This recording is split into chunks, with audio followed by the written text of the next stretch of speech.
गीत बहुत अच्छा गीत था, उसमें था क्या करना है, हर आश्रम के अपने नियम है व्यवहार के, वो समझ रहे हैं। हर घर में बच्चों को चारों आश्रम सही तरीके से पता होना है। संन्यास आश्रम दूर की बात है, पहले 3 आश्रम, उसमें से तो हम सबको जाना ही है। जिन ऋषि मुनियों ने तप करते हुए इतना सारा ये विकसित किया, और वो साधारण नहीं थे, उनका कोई स्वार्थ नहीं था, और उन्होंने शाश्वत मूल्यों पर बदलते समाज को भी कैसे आगे ले जा सकते हैं, ये चिंतन करके ये व्यवस्था बनाई है। उसके तत्व समझ रहे हैं, उसकी पद्धत समझनी है व्यवहार की, उसके ऊपर भी बहुत सारा लेखन है, लेकिन हमें वो समझना होगा। कुटुंब शिक्षा में वो आवश्यक भाग होगा। जैसे ब्रह्मचर्याश्रम में हम अपने जीवन का प्रयोजन क्या है ये समझते हैं, यानी मेरा आत्मस्वरूप समझना, और उसके लिए शरीर मन बुद्धि ये साधन है, तो साधनों की तैयारी करना, ये ब्रह्मचर्याश्रम। गृहस्थाश्रम में परिवार की तरफ ध्यान देना और समाज के हित में काम करना, इष्टापूर्त कार्य करना, या जिसको हम नर यज्ञ भूत यज्ञ कहते हैं वो करना। फिर वानप्रस्थाश्रम में अभी घर से जो एक्टिव अटेंशन है ना उसको निकाल देना। आप घर में रहना है, जब भी मदद चाहिए जरूर करनी है, लेकिन अभी ज्यादा ध्यान मैं कौन हूं, मैं कौन था नहीं, मैं कौन हूं, इसके ऊपर करना है। मैं डायरेक्टर था, मैं तो 25-25 लोगों का खाना बनाती थी, ये बहू को 5 लोगों का नहीं आता है बनाना। ये कौन थी कौन था ये भूल जाना, सच में मैं कौन हूं, और इसके लिए साधना में क्या क्या बढ़ाना, ये सब दिया है अपने आश्रमों के नियमों में। तो ये जब समझेंगे तो घर में जो जनरेशन गैप वगैरह वगैरह जो विषय आते हैं ना, आएंगे ही नहीं। एक्टिव अटेंशन, आग्रही अटेंशन, एक्टिव बोलने से ज्यादा आग्रही ध्यान देना जो है ना, ऐसे ही करना है, सब्जी ऐसे ही बनानी है, तुम्हें पैसा इन्वेस्ट करना है इसी में करना है, अरे अभी उनका संसार है, उनको करने दो। ये जो है ये हर एक आश्रम का एक स्वभाव है, एक लक्ष्य है, और वो यदि हम ध्यान में लेते हैं तो बहुत सारी बातें सरल हो जाएगी इस शिक्षा में।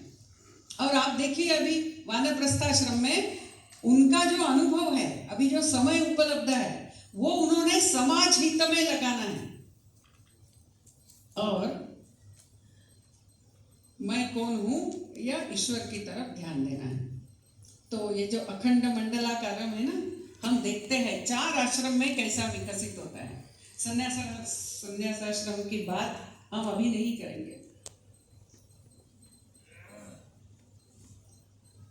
ब्रह्मचर्याश्रम में जीवन का प्रयोजन साधन को तैयार करना। गृहस्थाश्रम में अभी ये सर्कल बड़ा होता जा रहा है। गृहस्थाश्रम में परिवार और समाज, वानप्रस्थाश्रम में परिवार अभी छूट गया, और अभी समाज और राष्ट्र, क्योंकि वो राष्ट्र के हित में समय देते हैं, और फिर ईश्वर। अखंड मंडलाकारम व्याप्तम येन चराचरम, बहुत सहजता से, यही अपने ऋषियों की विशेषता थी, सहजता से एक एक आश्रम से बढ़ते बढ़ते चेतना और विकसित कैसी होगी, व्याप्त होगी, चराचर को व्याप्त करने वाली।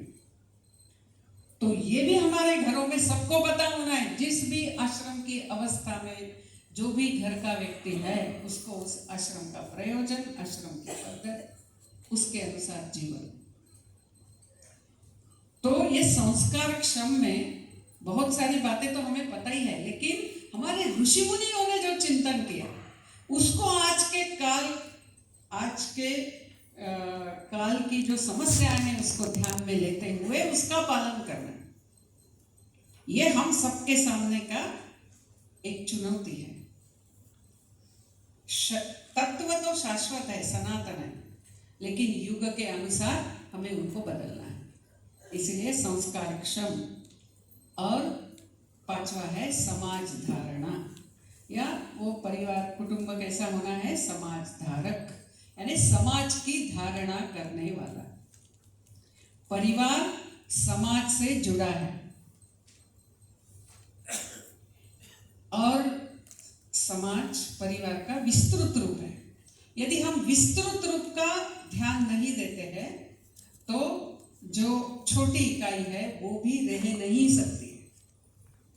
जैसे उदाहरणार्थ ये हाथ है, हाथ का विस्तृत स्वरूप शरीर है। अभी ये हाथ का प्रयोजन है शरीर का ध्यान रखना, साफ करना, खाना खिलाना, लेकिन ये हाथ स्वार्थी होता है। ये कहता है मैंने क्यों ये खाना उठा के मुंह में डालना है, मेहनत मैं करता हूँ, कॉफी का इतना बड़ा ग्लास गरम गरम हाथ में उठाता हूँ। टेस्ट किसको मिलती है, जीभ को मिलती है, और खाना किसको मिलता है, वो तो पेट में जाता है। मुझे क्या मिलता है, सिर्फ काम। तो ये तो अन्याय है, मैं ये नहीं करूँगा, खाना है डायरेक्टली जाओ। ऐसा व्यक्तिवादी हाथ होता है, अपने बृहद स्वरूप का पोषण नहीं करता है, तो ये शरीर भी दुर्बल होगा, हाथ भी दुर्बल हो जाएगा।